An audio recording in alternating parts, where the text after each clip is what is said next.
Quais as dificuldades na sua área com relação aos músicos, a esses artistas? Porque você tem um volume de artistas muito grande, que a metade da população desconhece, que tem um público extremamente fiel. Foi o que eu vi em janeiro desse ano. Vi, presenciei e aplaudi. Mas quais são as suas dificuldades, né? Assim, acrescentando, tá bom? Tá. Desculpa aí. Só para complementar o que Iraci disse, ela está se referindo ao Pôr do Som, né, que foi o evento que a gente fez na Praia de Pirangi.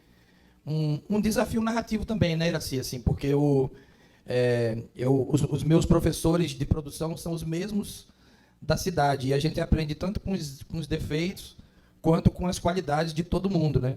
Eu comecei, pouca gente sabe disso, eu comecei na equipe do Carnatal. Eu fui um dos, talvez, fundadores ali do primeiro embrião do Carnatal. Eu estava lá, eu já gostava muito de música. O próprio bloco com o qual eu trabalhei, eu imprimia muito a coisa da cultura, do artístico. Eu cobrava um repertório. A gente tinha um artista no começo dessa atividade, que era a Banda Mel, que eu considero uma das bandas mais emblemáticas Mais completas. do ponto de vista da ancestralidade baiana, da letra, da música. Isso, para mim, sempre importou. Claro que a gente entende a música pop como uma linguagem muito mais ampla, e a música pop foi exigindo dos artistas um pouco menos de rebusquez e um pouco mais de entretenimento, até porque o Brasil não está fácil. Então, esses artistas são importantes para levar um tipo de música mais alegre e tal. Mas eu considero também que isso foi também um pouco uma armadilha para que o axé perdesse um pouco do seu poder de fogo no decorrer do tempo. Essa música alegórica do axé, ela foi muito importante para solidificar. Mas como o axé também não deu a volta na Babilônia, assim, pouquíssimos artistas continuaram tentando continuar na ancestralidade. Eu adoro o Pissirico, por exemplo. O Márcio, para mim, é um dos maiores artistas baianos, porque ele entendeu o povo e ele entende do kick, ele entende do beat, ele entende do ponto de vista artístico, ele está muito ligado no que ele está fazendo, assim. E ele para mim, é um desses caras que conseguiu fazer essa fusão entre o ritmo, a ancestralidade, o rebuscado e falar com o povo, assim.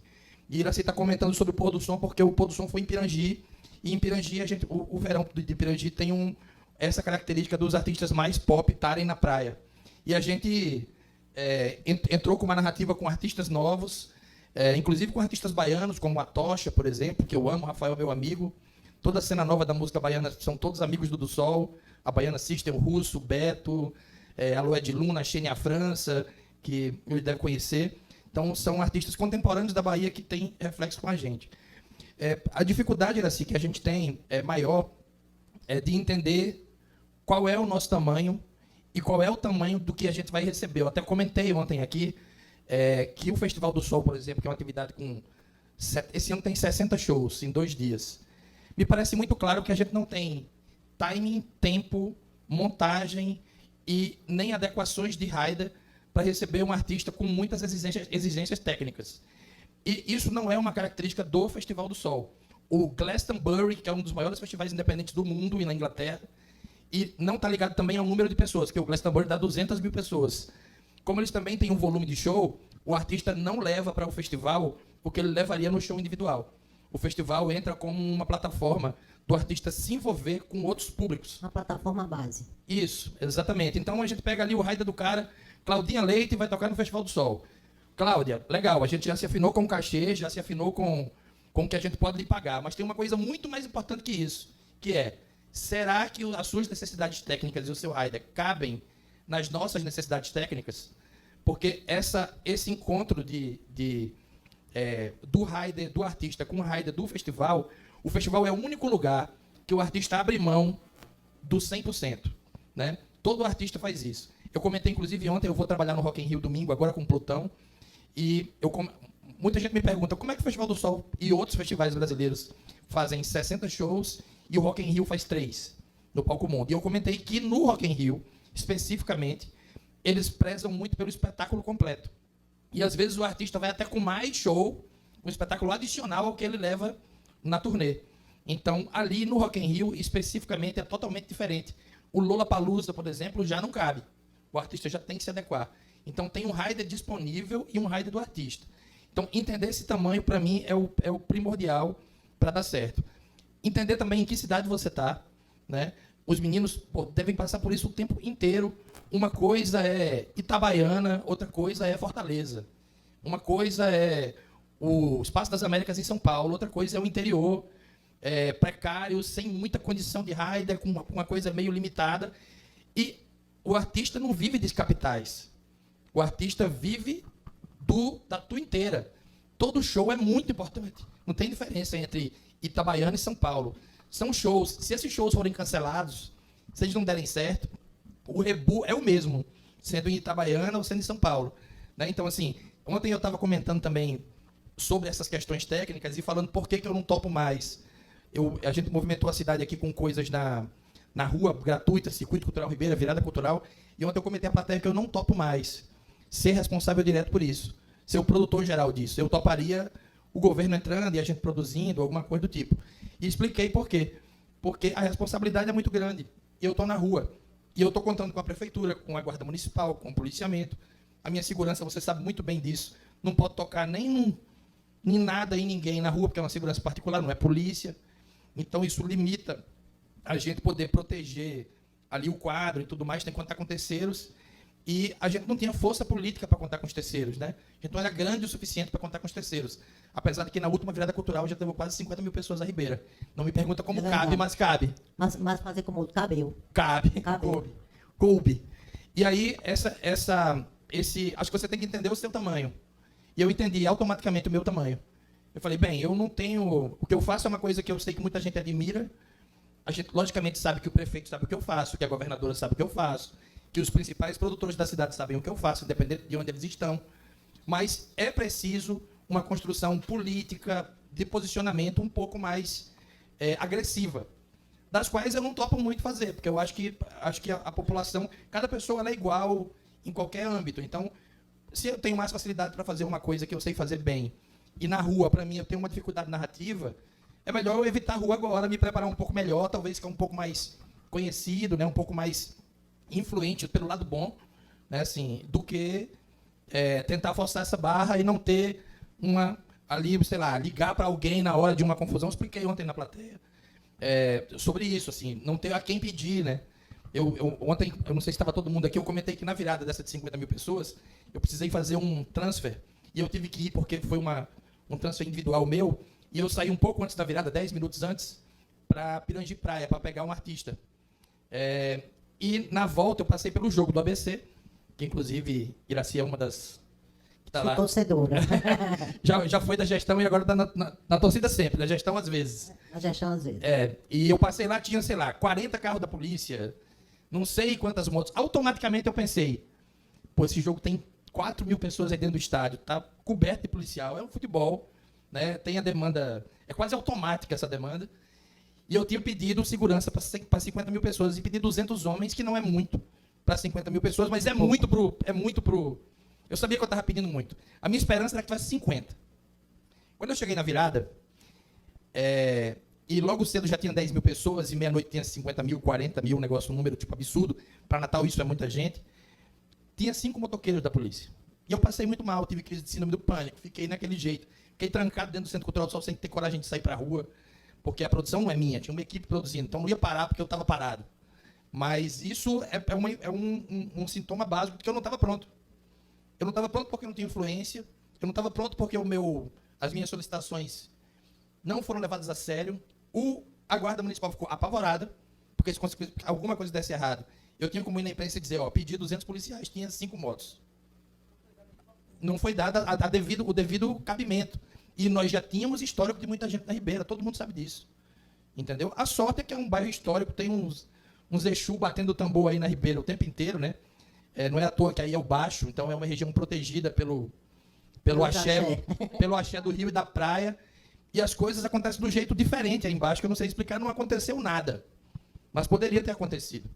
Entendeu? Então, assim, essas dificuldades são as principais. Entender o seu tamanho, entender que tipo de coisa você está apto a fazer, não achar que você já é o cara que vai resolver tudo e que vai, né, ter todas as influências, todas as coisas, porque as pessoas vão no seu show. Acho que isso não existe, é uma coisa que quando eu olho uma produção da Ivete Sangalo, eu fico completamente tonto, assim, eu não sei como é que o show acontece.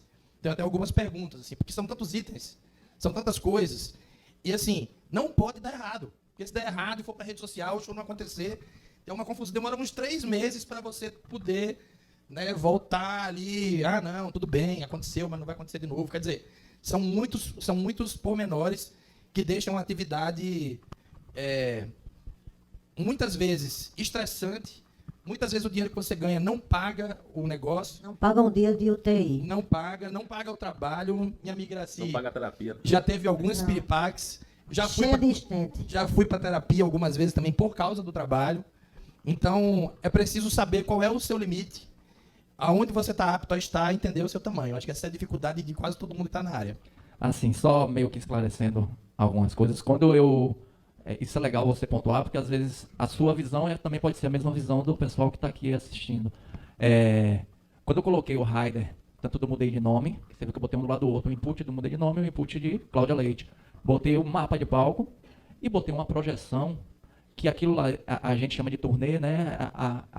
Hoje eu estou fazendo já toda a pré-produção da nova turnê da Volta de Cláudia, né, que a gente inicia agora em outubro. E assim, é monstruosa, é o dobro daquilo. É uma coisa... As nossas cantoras não chegam para brincar, não. É uma coisa de... Não sabe brincar, na verdade é essa. Mas assim, para explicar, você pediu 200 policiais esperando que viesse 50. Então, quando o Márcio, que é o empresário, o marido de Cláudia, fala assim, Fernando, estou fechando o show. Ele me mandou ontem mesmo eu enviei. O show vai ser em Chicago em 2020. Mande o rider aí para esse contratante, Chicago 2020. Eu mando esse rider. Aí o cara já vem, Fernando, olha o tamanho do nosso evento. Olha só o que é que a gente pode fazer. Não vai vir a banda completa. Vai ser assim, é um evento para 4.000 pessoas apenas. Que não sei o que. Ok, eu vou te mandar um rider adaptado para você. É adequação. Né? Adequação. Ele me manda o contra-rider, na verdade. Eu aguardo o contra-rider dele e aí eu envio novamente. Aí, só para vocês terem ideia, eu já fiz um show no Rio de Janeiro para 80 pessoas, com Cláudia Leite, e foi ela, o tecladista dela e o guitarrista.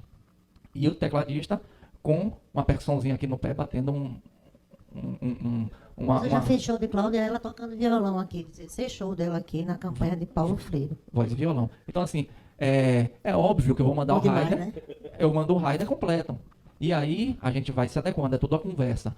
Sobre o que você falou, assim, a quantidade de bandas, eu acho que hoje a facilidade que a gente tem com... Eu acho que a gente passou isso agora no Salvador Fest. Eu acompanhei o cantor Dilcinho, né? Dilcinho de pagode. Eu acompanhei o cantor Dilcinho fazendo um trabalho com ele e ele era uma das últimas pessoas, era a penúltima banda a tocar. Óbvio, teve uma estrutura que o Salvador Fest coloca 2 palcos, um do lado do outro, mas mesmo assim, enquanto uma banda está tocando, a outra está rodando. Mas não foi toda a vida assim, não. O Salvador Fest é um bom exemplo para a gente usar aqui em relação a essa adequação, né? O Salvador Fest, quando começou, era um palco só, não tinha espaço de giro de palco, não tinha nada, era um mapa de praticável para todas as bandas. Praticável, para quem não sabe, é uma plataforma de 2x1 que tem um fotográfico e tem um telescópico, né? E a gente chega a um máximo o fotográfico pelo menos é um máximo de 1 metro, né? É o que eu conheço. Enfim, a gente monta essas plataformas para poder botar a banda em cima, criar uma divisão em cima do palco, um desenho, um mapa, né? E a gente se adequava a isso. Então era mais ou menos isso que Foca falou. Uma banda acabava de tocar, tirava os outros tiravam o equipamento de cima, jogava para trás, a outra banda já estava com pré-montada aqui, subia de novo. Então era um negócio que a gente chegava e um dia antes a gente se perguntava se ia dar certo, todo mundo dizia que não. Mas dava, né? Sempre dá. No final das contas sempre dá certo. Falando um pouco pontuando algumas coisas que Foca citou, vou tentar lembrar de algumas coisas aqui. Ele falou sobre a gente tocar em São Paulo e tocar no interior. Hoje a gente conseguiu resolver parte desse problema, que eu acho que seria uma forma legal. A gente tem algumas empresas, de som e de luz, hoje, que são credenciadas para trabalhar com Ivete. O que significa ser credenciado para trabalhar com Ivete? São empresas que atendem ao nosso rider e facilitam para o contratante. A gente já passa uma lista, a gente já tem empresas aqui para o Nordeste, né? Centro-Oeste, para Sul, a gente cadastrou empresas que estão aptas a nos atender. Então, quando a gente fecha um show no interior da Bahia, ou seja, na grande capital, a gente passa para o contratante já as possibilidades, as opções de empresa que ele pode trabalhar. Isso facilita na negociação, porque a gente já tem uma relação com essas empresas, então essas empresas passam a ser de alguma forma nossas parceiras, facilitam valores, facilitam, já sabe como é que vai trabalhar com a gente, e a gente consegue manter uma qualidade no show. Porque não adianta artistas como Ivete, como Cláudia, como grandes artistas que tem aí também do pop, né, irem fazer um show e ter a qualidade do show dele prejudicada, né? Não adianta, o público está lá, não é só para ver o cara. Se a gente não fizer um bom trabalho, o artista também não sai satisfeito. Então, quando a gente diminuiu os nossos problemas dessa maneira. Então, hoje não adianta só... E outra coisa que é importante, não adianta só o cara ter seu rider. É importante você conhecer a mão de obra dele. Porque já aconteceu comigo de eu chegar no interior de Minas, em Pato de Minas, há anos atrás, quando a gente não tinha esse sistema ainda de empresas pré-aprovadas, de o cara ter todo o meu rider. O cara comprou todo o equipamento de luz, praticamente, para fazer. Ele tirou do case, no plástico ainda, os moves. E ele não tinha mão de obra qualificada para fazer funcionar. Ou seja, não adianta o cara ter o equipamento. O cara não conseguiu me entregar 50% da luz. O show foi pauta de reunião durante mais de um mês. Então, é assim que a gente conseguiu diminuir, Foca, as dificuldades. Vocês têm mais de um caminhão? Temos. Hoje não Mais que mais. Hoje não mais, porque a demanda de Ivete de show diminuiu muito, bastante. Né? A artista hoje, graças a Deus, pode se dar o luxo de fazer menos show e ter a vida dela particular mais tranquila. Mas a gente até há 4 meses atrás nós tínhamos dois caminhões e temos 4 setups, né? A gente tem 4 backline total de tudo que a gente tem 4, o que facilita para a gente nessa questão de logística. Enquanto um caminhão está num lugar, o outro já está no outro e a gente consegue fazer. A gente já chegou a fazer com o Ivete, eu já cheguei a fazer lá em 2024 shows no mês. Eu já cheguei a fazer há pouco tempo atrás, a gente fazia 16. Então não tinha como não ter 2 caminhões. Porque embarcar case hoje se tornou inviável, né, no Brasil. As companhias aéreas só dificultam a vida da gente. E os preços são absurdos e acaba que a gente tem que entender que isso não é só entretenimento, isso é um negócio para quem contrata. E a gente tem que buscar meios de facilitar a vida do contratante também, né? Que é o que você falou sobre o axé. Que o axé não virou. Eu não acho, né, que é questão musical. Eu acho que a gente se perdeu muito na questão musical. Perdeu um pouco de percussão, daquilo da raiz que você abordou. Mas eu acho que a gente deixou de se atualizar no caso de facilitar a vida do contratante. Que é o que o sertanejo faz hoje. Né? Sertanejo hoje, você contrata o cara sertanejo. Tá aqui, assim, que pode estar mais nessa parte de contratação. Você contrata a banda de sertanejo, o cara pede a caixa, pede palco para você. E na maioria das vezes ele traz tudo. Traz tudo, já chega com tudo pronto. Inclusive, parte da mão de obra já contratada por eles no local. No caso específico aqui, ou Elinho, ou Mila, ou Itanildo, pessoas que já operam na área. Então, eles já chegam aqui prontos. É isso. Ele tem uma facilidade hoje, o sertanejo, como ele tem um volume de show grande, a maioria das vezes os empresários de sertanejo, de forró, das bandas, eles têm a característica de comprar o equipamento dele de som, de luz. Então, a maioria das empresas vão estar qualificadas para atender ele, porque o cara vai estar entregando Q30, vai estar entregando palco, né? Então, isso facilita a vida do contratante, que hoje tem mais tempo para poder trabalhar com divulgação, buscar patrocínio, Trabalhar com venda, trabalhar com venda, exatamente. Que o axé, infelizmente, não se atualizou nesse sentido. Então, a gente ainda trabalha com riders enormes e que a gente exige uma qualidade muito grande, principalmente as nossas bandas, que estão num nível alto. E as formações são grandes também, né? Tem banda com 12, 14, né? Tem muitas grandes. formações grandes, né? São grandes. Você não traz uma banda de Salvador com menos de 27 pessoas. Isso é Isso outra... é caríssimo. Destino Natal, Salvador Natal direto hoje, é em torno de R$ 1.500, R$ 2.000. Se você fizer Salvador, Recife, cai para 300, dependendo do dia que você consegue. Então, o Destino Natal é muito caro. Eu já emiti as minhas para Recife. Eu emiti minhas passagens para Recife. Pronto, vem de ônibus para cá. Carro Natal, eu vou para Recife, de Recife a gente vem de ônibus. Vem de ônibus, sai muito mais em 200 conta. e pouco. Isso Uma já é diferença absurda. um assunto que aborda a questão de logística e de pré-produção. Exato. Né? Se você tem uma agenda como a de Ivete, que a gente consegue... Eu já tenho uma agenda aqui de fevereiro de 2020.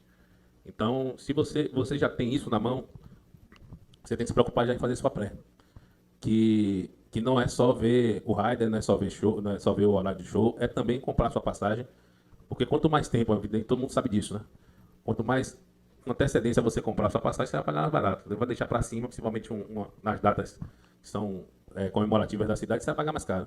Então a gente já falando do Carnatal, já emitiu faz bastante tempo para poder tentar pegar a tarifa menorzinha. E Mas só complementando, hoje eu ainda continuo com 2 caminhões, um em São Paulo, um em Salvador, fazendo o mais próximo, né? Quem é mais próximo de Salvador a gente manda, mais próximo de São Paulo a gente manda, e com 2 backlines também. Agora, a gente, quando não dá tempo, ainda tem a opção de locar o backline na local, né? A gente consegue facilitar isso também, que já é uma grande ajuda.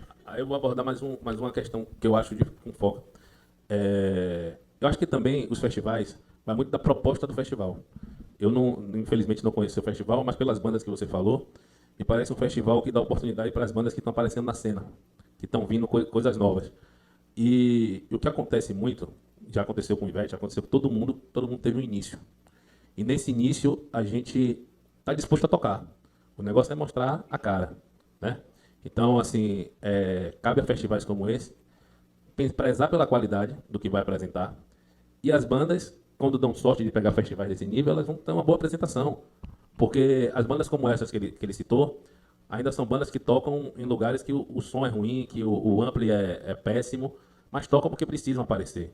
Não significa que aquela banda vai estar o tempo todo aceitando aquele rider.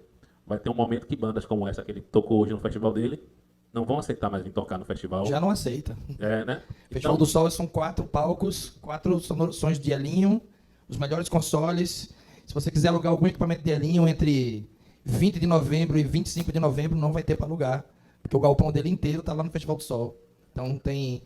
Essas bandas já tem rider, né? O Baiana System, por exemplo, é uma banda de R$100 mil já, né? Sim, uma banda grande, com mas aí demandas. vai também das necessidades, né? Sim. O Baiana System, pelo som que ele faz, pelo formato que ele usa, já facilita muito ele ser atendido em festivais como esse. Total.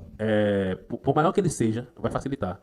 Você, com certeza, vai pegar um festival desse e você vai conseguir atender Capital Inicial, que é uma banda de pop rock que tem necessidade. Não é que ela não que seja ruim e que dê para festivais menores. Não, é que as necessidades são menores. A gente vai tocar agora no Rock in Rio domingo com Bon Jovi.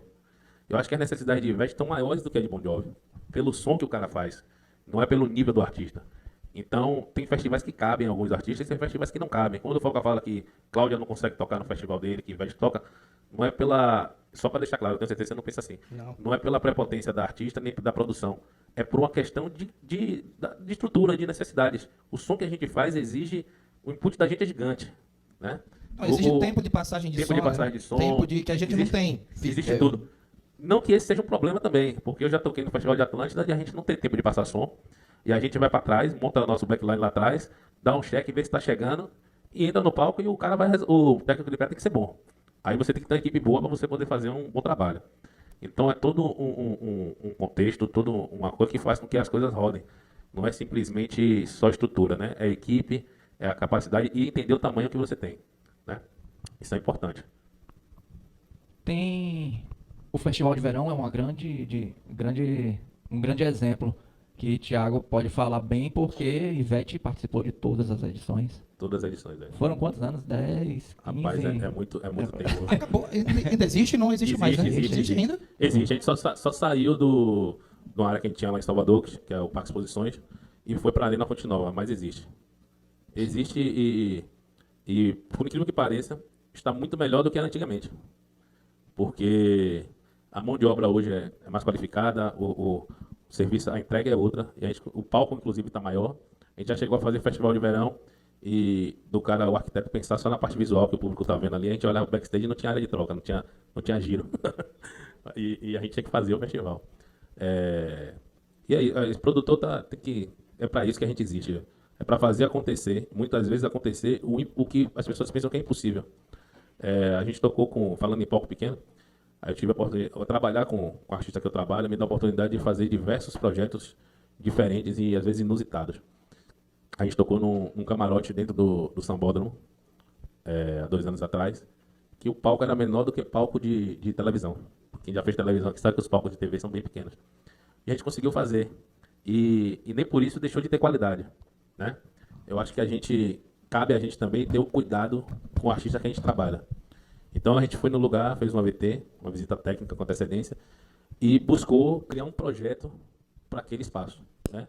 A gente não cancelou o show, era importante de diversas maneiras, né? Para o empresário, para tudo, para a marca, para tudo. E a gente adequou e fez um belíssimo show, tanto que no outro ano se repetiu. E esse projeto da gente hoje existe para todas as bandas lá, né? Então é questão de adequação, mas sem deixar a qualidade do seu artista cair, né? Prezem sempre pelo rider, prezem sempre por manter a qualidade do serviço que vai ser prestado. Porque não é só o nome do artista que está ali, é o de vocês também. Principalmente o de vocês. Porque quando dá errado, na imprensa vai o nome do artista, mas no escritório é seu nome que roda. Sempre assim. Sempre. E a parte que você falou sobre o cuidado com o nome do artista, eu falei aqui ontem. A coisa engraçada é que Priscila Freire, ela falou, hoje eu vou entrevistar aqui, vou trazer Fernando da Cláudia Leite. Já a Jaina chegou e falou assim, estou aqui com Lia Gondim e Fernando Leite, então já misturou tudo. Então, então assim, a gente carrega o nome do artista com a gente. A equipe técnica toda, desde o road ao empresário, é o nome do artista. Então, a responsabilidade que a gente tem, até numa postagem de Instagram ou de Facebook, né, a gente tem que tomar muito cuidado com o que a gente diz, porque isso repercute de uma forma que a gente não imagina. Se eu fazer só uma pergunta à Foca, rápido. Esse problema que você teve com a questão da segurança, você não acha que seria o caso de cancelamento do evento? Eu digo isso porque já assim, estava acontecendo, né? Não dava para cancelar. E eu não pude, as pessoas não iam voltar para casa. Tá entendendo? É na rua. é porque eu O quero problema abordar esse poderia ter assunto. sido maior se cancelasse, né? É isso, eu entendo isso também. Eu só quero abordar esse assunto porque é importante para a galera raciocinar aqui o momento em que as decisões que às vezes pesam sobre vocês, que é o cancelamento de um evento como esse. Porque ele tinha duas situações. Uma é ele cancelar o evento e criar um transtorno com todo mundo quebrar tudo, que a gente já viu acontecer. E outra é seguir com o evento e aconteceu E correr o risco. correr o risco de uma tragédia. Isso são situações que vocês vão pegar por aí, que não é só dele, não. Vai acontecer, como já aconteceu comigo, com o Ivete, de bater vento em palco e outras coisas mais, que a gente tem que tomar essa decisão. Eu só estou abordando essa situação só para abrir esse raciocínio. Teve um problema com o Ivete em relação a que vocês estavam em alguma cidade que estava tendo um tiroteio perto, Sim, alguma sim, coisa? sim. A gente já teve alguns problemas com esse. Não especificamente do tiroteio, né? A gente estava fazendo um carnaval fora de época numa determinada cidade e no momento que a gente estava para começar o evento, a polícia invadiu uma comunidade que tinha próxima ao sambódromo, que esse evento era dentro de um sambódromo, e aí começou a chover bala para tudo quanto é lado, né? E aí você tem que tomar uma decisão se você cancela aquela apresentação, que já era a segunda do dia, ou se você continua com o evento e aí tem que tomar outras decisões. A gente conseguiu continuar com o evento e manter a integridade de todo mundo, graças a Deus, porque a polícia parou, a gente buscar o chefe da polícia que estava fazendo a incursão na comunidade, o chefe da segurança do evento, os empresários que estavam envolvidos, e a gente também tinha, como parou o problema, né? Parou o tiroteio, e a gente tinha a proteção também das arquibancadas do evento. Então a gente mudou o ponto de início do percurso, trouxe para dentro, né, da proteção das arquibancadas. Então a gente minimizou, ou praticamente zerou a possibilidade de qualquer bala perdida acontecer ali. Mas nesse momento a gente pesa também diversas coisas. O cancelamento de um show, ele envolve muita coisa. Então o produtor que está ali para tomar a decisão, ele não pode simplesmente deixar a emoção da situação e a questão tomar conta dele. A gente tem muito que... A gente está na posição, nós produtores, de parar, respirar e buscar a melhor possibilidade, pesando todas as questões. É por isso que vocês têm que estar informados de tudo. Não é só... Quando a gente fala de produção, de produtor, esqueçam, não esqueçam, mas assim, não se apeguem só à parte de de entender de som, de equipamento. Então, vocês têm que ter o raciocínio, trabalhar muito com raciocínio e saber filtrar as coisas. E ter equilíbrio para, na hora do conflito, você conseguir manter a calma e ter a decisão mais próxima da excelência, da resolução daquele Mais ponto, próximo do que seria, do que seria o correto, o ideal. Do que seria o ideal. Né? Pode ser que aquela sua decisão não seja a melhor. No futuro a gente vai saber. Mas o importante é você ter a certeza que você está tomando aquela decisão, pesando todos os pontos em questão. Né? Então, ser produtor não uma função extremamente importante. Extremamente importante. A gente está ali representando a nossa empresa, representando o nosso artista e tomando conta também do investimento que foi feito pelo contratante. Tomando conta do público. Do público, que é que na verdade, se torna muito importante o público. Porque a gente trabalha para o público, né? É o público que nos dá o nosso trabalho, a gente tem que entender isso. Porque se você não tiver público, o contratante não vai lhe contratar, não vai fazer você trabalhar. Né? Então a gente tem que cuidar do público, porque um acidente, uma repercussão negativa pode destruir todo um trabalho que foi realizado durante anos. Né?